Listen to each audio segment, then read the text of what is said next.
So with that, Congressman Cabatbat. Thank you, Mr. Chair. May I know if NBI agent Vernon is already online? NBI Agent Vernon.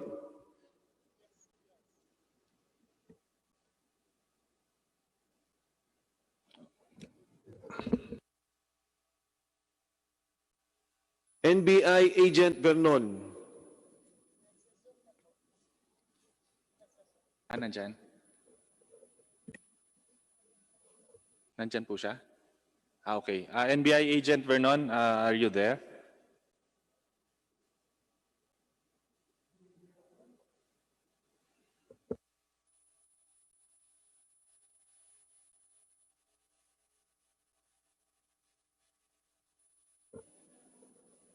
Present pero naka-mute. Before you start, para lang huma-accommodate natin lahat nung at matapos na tayo doon sa ating hearing. On Thursday, we start at 10 in the morning. 10 in the morning, magsimula na po tayo. So dire-diretso na tayo para matapos na lahat pa ng iba pang katanungan. But today, pag nandiyan na po si Attorney Vernon, please tell me. But today, we have Thursday, Mr. Chairman. Thursday, Congressman Rimulya, na pag-usapan na yung Accenture, yung sa hospital sa Cardinal, na pag-usapan na rin po, nabanggit na rin po yung nangyari doon sa Pangasinan, and the Honorable Barbers spoke about Balanga also. So go ahead, Congressman Cabatbat. Yes, thank you, Mr. Chair. May I know if online na o present na si Agent Vernon? Kung hindi, baka we can go to former Director Pamonag muna. Kung wala si Agent Vernon, Mr. Chair.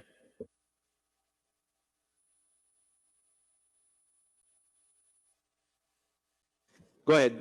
Mr. Chair, kung wala si Agent Vernon, can we proceed to Director Pamonag muna, Mr. Chair? Okay, Director Pamonag, no? Sorry, Director Pamonag, ito yung natanggal na Regional Director, kung saan nandun yung case ni Dr. Menguita at yung case na i-final nyo. Director Pamonag, is recognized? Yes, Your Honor. Good morning. Can you hear me? Yes, magandang umaga po. Go ahead. Magandang umaga po and thank you. Mr. Chair, can I proceed? No? Director Pamonag, are you familiar with Dr. Mark Dennis Menguita? I haven't met Dr. Menguita not even once. I am just familiar about some complaints filed against him. Okay, from what I have gathered, Mr. Chair, si Director Pamonag ay natanggal sa Region 12. Pwede niyo po ba ikwento bakit kayo natanggal? Thank you, Your Honor. And may I be allowed to present my case? This will not take 2 to 3 minutes, Your Honor. Go ahead, ma'am. Yes, thank you, Your Honor. I am Miriam Grace G. Pamonag, the previous RVP of Regional Philhealth Region Office 12 from December 9, 2014 and until March 5, 2019. I have been a crusader for anti-fraud activities, consistently advocate for policy reforms, and I haven't been involved in any corrupt practices in the past. Not until in March 26, 2018, when an administrative case was filed against me and my 3 officers and Attorney Gelbert Galicto of Philhealth Regional Office, Caraga. I was charged with grave misconduct and conduct prejudicial to the best interest of the service for merely writing a letter requesting for the release of the 2016 Christmas assistance package to Pro 12 regular employees. Attorney Galicto was also charged with gross neglect of duty and conduct grossly prejudicial to the service for alleged deliberate failure to render a legal opinion in order to facilitate the release of the 2016 Christmas assistance package for Regional Office 12. But the truth is, the request for that legal opinion was already withdrawn by the requesting president. My letter request was approved by the then acting president and the EXICOM at the central office during their regular EXICOM meeting, and funds were transferred to Philhealth Regional Office 12. There was no COA disallowance of this particular package. On January 3, 2019, I received the board's decision modifying the recommendation of the ad hoc committee headed by Mr. Mas and absolving me of the offense of grave misconduct because I sought prior approval from the management, but found me guilty of conduct prejudicial to the best interest of service and meted me the maximum penalty of 1 year suspension despite the fact that it was my first offense. January 18, I seasonably filed a motion for reconsideration. Your Honor, on the first part of 2019, I wrote the accreditation department requesting for a copy of resolutions of the accreditation committee on the removal of gap of accreditation and the reversal of the region's recommendation for non-renewal of accreditation of one hospital involved in the Menguita case. January 29, I received a reply that they cannot provide the resolutions because the names of the HCIs being deliberated by the committee are all anonymized. And on February 11, only 13 days after I received the reply to my request, the board of directors in its regular board meeting outrightly denied my motion for reconsideration. The board was not out to afford me due process and fairness, but simply out to convict me no matter what. It revived the grave misconduct and meted me the penalty of dismissal. And on March 5, I seasonably filed an appeal with the CSC citing the violation of my right to due process and that the penalty imposed was too grave for the alleged offense. Your Honor, if I may add, because of my consistent crusade against fraud and advocacy for reform and good governance, there is an alleged attempt to remove me from Region 12, if not from Philhealth. On February 2018, I recommended for non-renewal of one of the hospitals involved in the Menguita case on the ground of failure to pass the integrity test under Section 59F of the IRRR of RA 1066.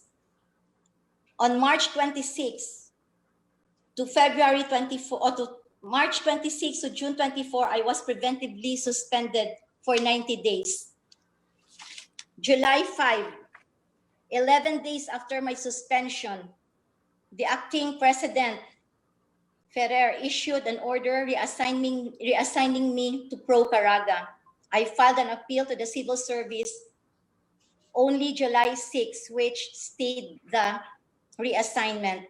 January 23, Ferrer issued another order, this time giving me a special assignment, but effectively removing me as RVP by designating Mr. Donatos as the OIC. The order was issued within the period of the election ban on personnel transfer and movement, and there was no evidence at that time that they have secured exemption from the COMELEC. I filed a complaint with the Ombudsman, which is now the subject of their preventive suspension. Another complaint with the COMELEC is still pending at this moment. And lastly, Your Honor, if I may borrow Honorable CABATBAT's words, if you are doing well in your job, you have no place in Philhealth. Dapat kang tanggalin. We have seen that there were cases involving millions, if not billions of pesos that remained unresolved. But my act of writing a letter to plead in behalf of my people took only months to be resolved that resulted to my dismissal. Thank you, Your Honor. Director Pamonag, para lang malinaw, yung pong isang healthcare institution pinapatanggal nyo na kung saan nagpa-practice o ginagawa ni Dr. Menguita yung kanyang gawain na nagkakaroon ng mga peking pasyente. Tama po ba? Yes, Your Honor. That was we recommended for its non-renewal because the hospital failed the integrity test. Ano pong hospital? And that's the same hospital mentioned in the Senate hearing in 2019. That's the St. Louis Hospital. St. Louis Hospital. Dininay po kayo ng board not the board, dininay po kayo ng invitation basis po. I'm sorry, Your Honor, but I missed that part. Can you repeat, please? Ang sabi niyo po, sinasabi niyo wag i-accredit, pero hindi po pinagbigyan dahil daw po ano daw ho ang batayan nila. Okay. So we recommended for its non-renewal. We submitted it to central office, and central office overturned our recommendation, and they removed the gap of the accreditation of the hospital. So the hospital continued to be accredited. And that was not only the first time that it happened. I think before me, during the previous RVP, the same thing happened. There was recommendation for non-renewal, yet when the hospital would file for memorandum for motion for reconsideration, central office would overturn our recommendation. So ma'am, wala pong ginawang basis sila basta hindi nila pinapansin yung inyong petition for non-renewal of accreditation. Tinutuloy pa lang din nila yung kanilang accreditation. Yes, the hospital, Your Honor? Yes. The accreditation office, basta ho sila, tinutuloy lang nila yung accreditation, hindi nila pinapansin yung kanyang apila. That may be so. That is why in January 2019, Your Honor, I wrote central office to furnish me with the resolutions for us to be guided on what to do for next subsequent deliberation, so that we may not be committing if we fail on or we miss something about our own validation. If we have the resolution from the central office that would serve as our guide in order for us to do the best thing for the subsequent deliberations.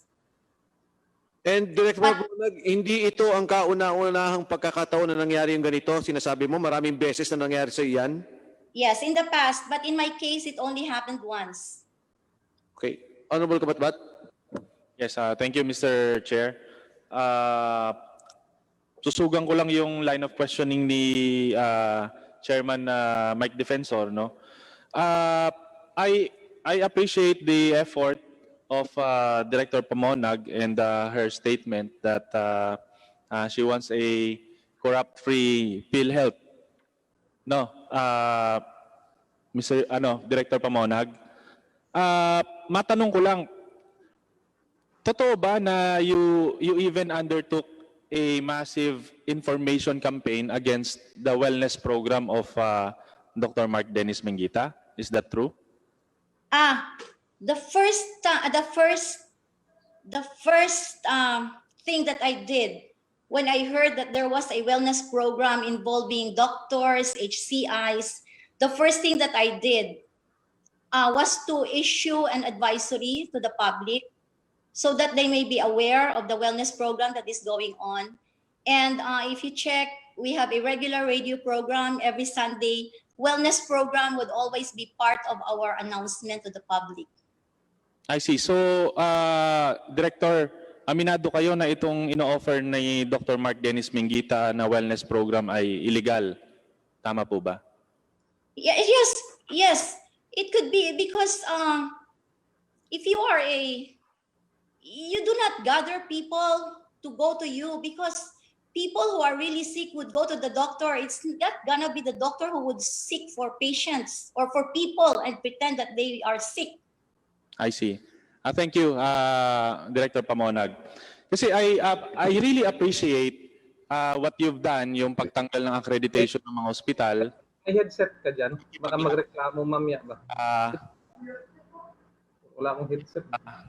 At yung pagtayo sa decision mo na tanggalin yung accreditation nitong mga ospital na involved sa ginagawa ni Dr. Menguita. I appreciate that, Mr. Chair.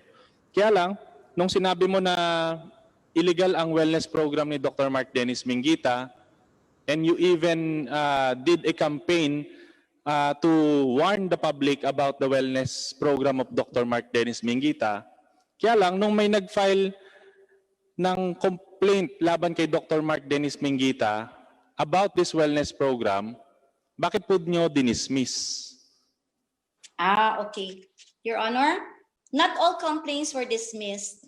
Mm, There were complaints that we conducted investigation, yung and we are dismissal so... yung dated October 24, 2017, nakalagay dito sa complaint yung wellness program ni Dr. Menguita, pero nakakapagtaka na i-dismiss niyo yung kaso. Eh sabi niyo kanina illegal yung wellness program, pero nung may nagrereklamo, i-dismiss niyo naman itong yung complaint against that wellness program of Dr. Menguita. Can you reconcile that? Yes. Your Honor, I have here with me my file. This is my file while I was still connected with Philhealth, no? Because as of now, in my status, I cannot get more files from the office, no? We have a complaint here. I think this is a complaint about the wellness program. And the office conducted investigation. I think this concerns an eye surgery on a certain Cecilia Tadora. And dito po sa briefer kasi ng case, on this particular case, the people who are alleged to be recruiters submitted an affidavit that they were not recruiters for the wellness program of Dr. Menguita. And there is also an affidavit here of Dr. Menguita's wife and father-in-law saying that they are not recruiters for the wellness program of Dr. Menguita. So the observation observed unusual pattern, though I know the confinement, no, there is no offense.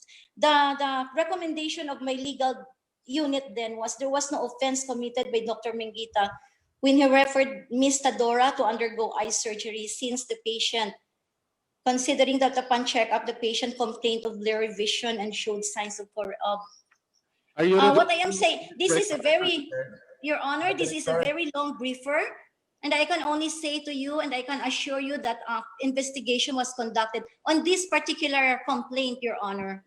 Director Pamonag, tanong lang po, may mga kaso ho naman kayo talaga na i-file against, or at least may findings kayo against Dr. Menguita and some healthcare institutions. May ganun po bang nangyari sa inyo? Yes, there were 3 healthcare institutions that were investigated, and the result of the investigation was forwarded to the central office. Against Dr. Menguita, meron din po? Against Dr. Menguita, we had only come far as with regards to his complaint for the PRC. So we coordinated with the PRC, we wrote the PRC, and the PRC replied to us that his case was still on appeal with the Court of Appeal. So that is why that we cannot remove his accreditation based on this PRC complaint, because we received already a reply from the PRC. So there is no reason for us to use this PRC complaint in order for him not to file his claims with Philhealth. Yeah, thank you, Mr. Chair. Once again, I appreciate you standing up for the truth, especially in revoking the accreditation of these hospitals. And kaya lang, meron talaga akong hindi lang ma-reconcile na sabi nyo, illegal ang wellness program, pero nag-dismiss naman kayo ng kaso against Menguita about wellness program. Last question to Director Pamonag na lang, no, Mr. Chair. Hindi po ba ang regional ay recommendatory lang sa dismissal case? Bakit po lumalabas dito na sa level pa lang ng region, sa level nyo, na-dismiss na yung kaso against Dr. Menguita? Yes, on the second case, Yes, the case was dismissed dito po sa regional level because the legal unit did not find prima facie evidence. But then we forwarded the findings to the central office. And to be candid about this, we were even issued show cause order by the central office why we dismissed the case. And then it went thorough. We answered, we replied to the show cause order, and eventually central office has seen that there was indeed no prima facie evidence, and the show cause order to us was dismissed as well by the central office, Your Honor. Thank you, Mr. Chair. Although I disagree na walang prima facie evidence, maraming mga whistleblowers eh. So, but anyway, in the meantime, I would accept that answer that raises more questions. But once again, I admire that you stood up for revoking the accreditation of these hospitals. I have no further question to Director Pamonag. Mr. Chairman, Yes, may tanong lang ako kay Congressman Argel, no? Yung filing dun sa PRC, dun sa revocation ng kanyang practice, ano, kay Menguita, ano bang nakapaloob dun sa desisyon? Pending appeal ba, he cannot practice yung kanyang profession? He can still Or practice. he can still practice? Yes, Mr. Can Chair. we ask PRC, Mr. Chairman, about this? Kasi, you know, yung appeal nila will go to a lot of processes, no? And at the same time, sa PhilHealth, ano ang magiging policy natin kung ipoprolong nila yung process ng appeal, nakakapag-practice pa si Dr. Menguita. And I think this is somehow disadvantageous sa PhilHealth na nakikita natin that they are violating yung binigay natin sa kanilang renewal, tapos napoprolong niya yung kanyang suspension. So, Mr. Chairman, andyan ang PRC. Siguro pwede ba natin matanong sila?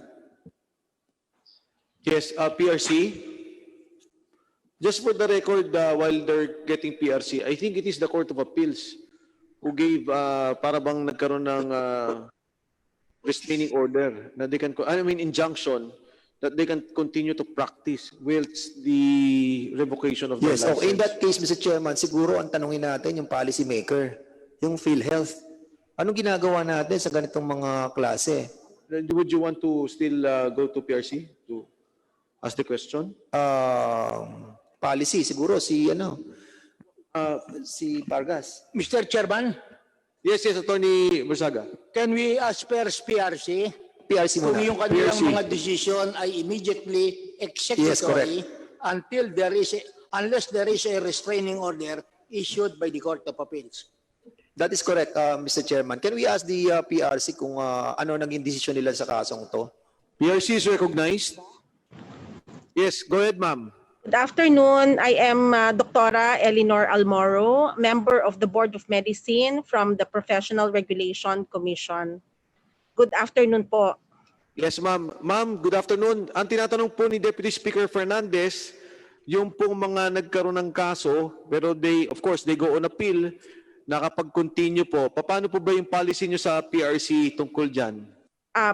Okay. So, if a case is filed and has been decided by the Board of Medicine and there are no further motions for reconsideration or appeal, the penalty is now final and executory.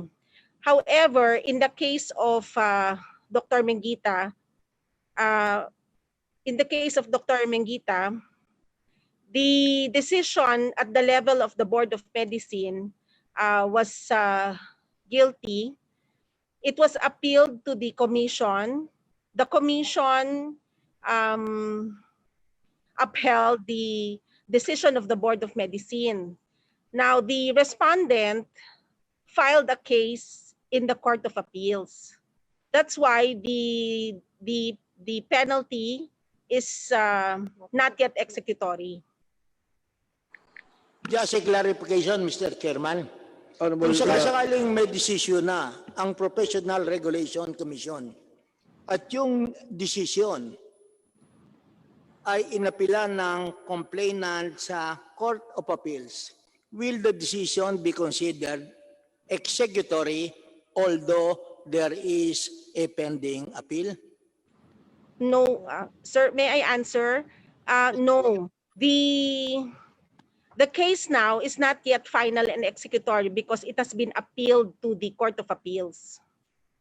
Ang sinasabi ko, ang tinatanong ko, ay yung desisyon ng PRC ay inappeal. And it so happened that the decision is revocation of license to practice medicine. Yung bang desisyon ng PRC ay immediately executory kahit na ina-appeal in the absence of a restraining order so that we may be guided.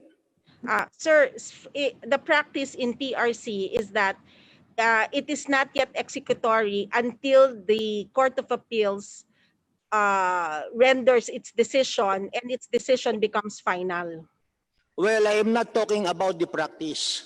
It is possible that the practice may be in violation of the law. Ang tinatanong ko lang, sa batas ba, sa rules ng PRC at sa applicable rules, applicable laws, yung bang decision ng PRC immediately executory? Not the practice. Because even if there has been a practice, if that is contrary to law, that would be illegal. Ma'am, go ahead. Yes, sir. Sir, yun po nga ang ginagawa namin dito. I will, the case is not yet, because, sir, okay, the decision of the board and the commission is the one being questioned in the Court of Appeals. So in other words, you just present to us a legal opinion na yung mga decision nyo, even if final, but not yet executory, in the event that there is an appeal before the Court of Appeals, kahit na walang restraining order, ay pwede pa silang mag-practice ng kanilang mga profesyon. Because I have a different view.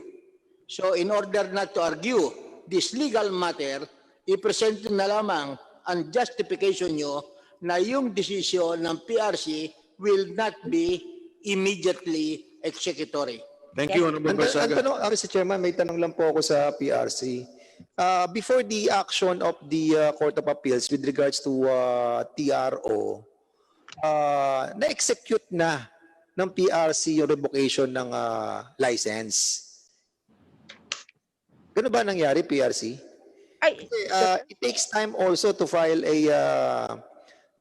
TRO and decision coming from the Court of Appeals. But prior to that, na-i-render na yung execution ng revocation.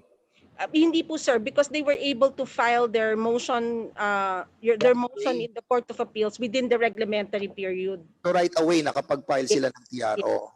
But if they were not able to file within that period of time, then it becomes final and execution. Siguro PRC, the case that was filed sa PRC involves what? Immoral and dishonorable conduct? O, Si Dr. Menguita po. Yes. This is not related to Philhealth. The case filed against him was for immoral conduct. Okay. Thank you, Mr. Chairman. And what was the decision of PRC? Just to clarify, ano decision ng PRC? The decision of the Board of Medicine was guilty. This on appeal to the court, to the PRC Commission, this was upheld. And then so now the respondent filed a motion in the Court of Appeals. It is now heard in the Court of Appeals. Was guilty ang respondent. What was the penalty given? Revocation of license, Doctora? Sir, I'm so... Revocation of license, Mr. Chair. Doctora, go ahead. Sir, sorry, can we check the records on that? Okay. So, Mr. Chairman, sa mga ganitong kaso ba, anong policy ng ng Philhealth? Kapag hindi pa ba final and executory yung decision ng court sa mga erring mga physician, ay we can still accredit them? policy sector. Mr. Chair, One by one, Dr. Pargas, I'm sorry. Doctora, do you have a reply? Sir, I'm so sorry. What is the question? What The was the question question? was, ano yung penalty ni Dr. Menguita? Revocation Sir, of license. I'm so sorry. We have to check the records. You don't have it now. Okay, so Don't okay. have it now. Please stay on the please stay there in Zoom. Dr. Pargas, your reply. Mr. Chair, first, I'd like to most respectfully manifest that I have received an order from the Ombudsman, and that I also sent a letter with regard to this committee. So I'd like to manifest on that. And second, sir, sir, yes, if the decisions are not yet final and executory, then we don't implement it yet. Okay, maraming salamat, Mr. Chairman. Doktora, last question na lang po sa PRC. Meron sir. po kayong legal dyan po sa inyo sa PRC, no? Maging sa board ninyo, sa PRC board. Yes, sir. Sige po, so yung guidance lang po na hiningi ni Congressman Barsaga as to the decisions being final and executory ng inyong board at ng inyong respective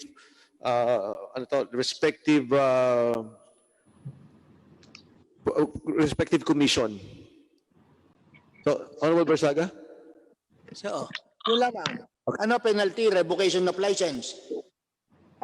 Sir, Yung tinitingnan po nila sa record sila, Congressman Barsaga. Okay. Pero we'll ask that and we'll also ask for yung legal guidance na tinatanong nyo kanina. And I think position paper, sir. connection with the question of Deputy Speaker Fernandez, siguro ang dapat natin itanong ay sa Vice President ng Legal ng Philhealth kung ano policy nila sa mga adverse decisions ng PRC. Kung ina-accredit pa nila yung mga doktor na mayroon ng desisyon ng PRC na revocation of license but that is not final sapagkat dinala ng doktor sa Court of Appeals ang kaso. Po nila, Congressman Barsaga, sabi lang that di pa final and executory, they will recognize the accreditation. Hindi pa final na insofar as the Professional Regulation Commission is concerned, but not yet executory because the case is on appeal. Kaya ano ang sagot ni Dr. Vargas? Mr. Chair, for this case po, the accreditation was continued because, again, the decision was not final and executed. Mr. Chairman. Yes, Do you have a circular for that? Mr. Chair, I would like to, because during this time, I was not in the sector. Kasi ang sinasabi mo, yan ang ruling nyo. Kaya ang tanong ko, meron ba kayong circular? No, tinatanong ko, hindi ka naman miyembro. Mr. Chairman. Kung pwede hong makahingi sa inyong accreditation sector nung policy tungkol dyan, if you can furnish this committee. The Honorable Rimulya. Mr. Chairman, let me remind PhilHealth that the accreditation of one person is not a right. It is a privilege.